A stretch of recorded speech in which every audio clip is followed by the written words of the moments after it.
Hello साथियों, नमस्कार। आप सभी का स्वागत है सभी एकेडमी यूट्यूब चैनल में। साथियों, आज के वीडियो में हम बात करने वाले हैं जूनियर असिस्टेंट 5512 एग्ज़ाम डेट को लेकर कि आपका एग्ज़ाम कब तक हो सकता है। क्योंकि अभी तक की खबरों में जो आपको बताया गया है यूट्यूब चैनलों के माध्यम से, वो यही बताया जा रहा है कि अब जो है आपकी परीक्षाएं जो होना संभावित हो सकती हैं, यानी कि परीक्षा आपकी जो हो सकती है वो मार्च अप्रैल के बाद ही आपकी परीक्षाएं स्टार्ट होंगी, चाहे वो ग्राम पंचायत अधिकारी हो, चाहे वो सम्मिलित कनिष्ठ सहायक भर्ती हो 5512 पोस्ट के लिए। तो साथियों, मैं आपको बताना चाहता हूँ कि आपकी जो परीक्षाओं की घोषणा हो चुकी है, आप सभी लोग जानते हैं। और आपकी जो पहली परीक्षा करवाई जा रही है वो 15 दिसंबर को आपकी पहली परीक्षा करवाई जाएगी। और साथियों, 5 जनवरी को आपकी 2 परीक्षाएं करवाना प्रस्तावित है आयोग की तरफ से। जैसे ही साथियों ये तीनों परीक्षाएं पूर्ण रूप से परीक्षा आयोजित करवा ली जाती हैं, उससे पहले साथियों आपको फिर से एक नई परीक्षाओं तिथियों की घोषणा की जाएगी, जैसे कि ग्राम पंचायत अधिकारी, नेत्र परीक्षण अधिकारी, कनिष्ठ सहायक की भर्ती और साथियों आशुलिपिक मुख्य परीक्षा यानी कि स्टेनोग्राफर की। साथियों, ये परीक्षाएं भी आपकी मार्च से पहले करवाई जा सकती हैं, क्योंकि आप सभी लोग जानते हैं आपकी जो परीक्षाएं हैं, बोर्ड परीक्षाएं जो स्टार्ट हो रही हैं वो 24 फरवरी से स्टार्ट हो रही हैं। 24 फरवरी से लेकर और 5 जनवरी के बाद में लगभग साथियों 1.5 महीने का समय है। और साथियों पूरा 2 महीने भी मान सकते हैं आप। 2 महीने के अंदर अंदर कुछ ना कुछ तो आयोग करेगा, क्योंकि आयोग के पास में और कुछ काम नहीं बचा हुआ है सिवाय कनिष्ठ सहायक की टाइपिंग को लेकर और मुख्य सेविका के रिजल्ट को लेकर। ये 2-3 ही कार्य आयोग के पास में बचे हुए हैं, सिर्फ परीक्षाओं के करवाने के अलावा।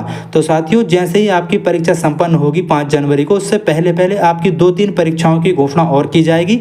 इस बात का आप बिल्कुल भी ध्यान जरूर रखें। ये मत सोचना कि हमारी परीक्षाएं जो है ग्राम पंचायत अधिकारी की और कनिष्ठ सहायक की वो मार्च अप्रैल के बाद होगी। ऐसा कुछ नहीं है, ऐसा कोई नोटिस थोड़ी ना दिया है आयोग ने कि हम परीक्षा उससे पहले नहीं करवाएंगे। आयोग का बस ये ट्रायल है, ये 3 परीक्षाएं अच्छी तरीके से संपन्न हो जाएं, उसके तुरंत बाद और उससे पहले भी साथियों आयोग आपको नोटिस जारी कर देगा। और नई भर्ती परीक्षाओं को लेकर, चाहे वो ग्राम पंचायत अधिकारी की हो, चाहे वो जूनियर असिस्टेंट 5512 की हो, चाहे वो स्टेनोग्राफर की हो, तो आप अपनी तैयारी बनाए रखें। किसी के कहने में भी ये ना आए कि आपकी परीक्षाएं मार्च अप्रैल के बाद ही संपन्न होंगी, ऐसा कुछ नहीं है। आपकी परीक्षाएं फरवरी से लेकर और जनवरी में भी कराई जा सकती हैं, क्योंकि लगभग 1.5 महीने में साथियों आयोग खाली थोड़ी ना बैठेगा। जब आयोग ने शुरू कर दिया है परीक्षा करवाना, तो आयोग अब लगातार आपकी परीक्षा करवाएगा, जैसे कि आयोग की तरफ से बोला भी गया है पिछला धरने प्रदर्शन में। जैसे कि हम परीक्षाओं की घोषणा कर देंगे, उसके तुरंत बाद हम परीक्षाओं पे परीक्षाएं करवाएंगे और एक एक तिथि में हम 2-2 परीक्षाएं करवाएंगे। जैसे कि आपको पता है 5 जनवरी को 2 परीक्षाएं हो रही हैं। तो आप पूरी तरीके से तैयार रहें, चाहे कनिष्ठ सहायक के हों, चाहे ग्राम पंचायत अधिकारी के अभ्यर्थी हों। अपनी तैयारी को लेकर बने रहें और अपनी तैयारी में कोई कसर ना छोड़ें, क्योंकि ऐसा नहीं है कि आपकी परीक्षाएं अब मार्च अप्रैल के बाद ही होंगी, उससे पहले भी आपकी परीक्षाएं करवाई जा सकती हैं।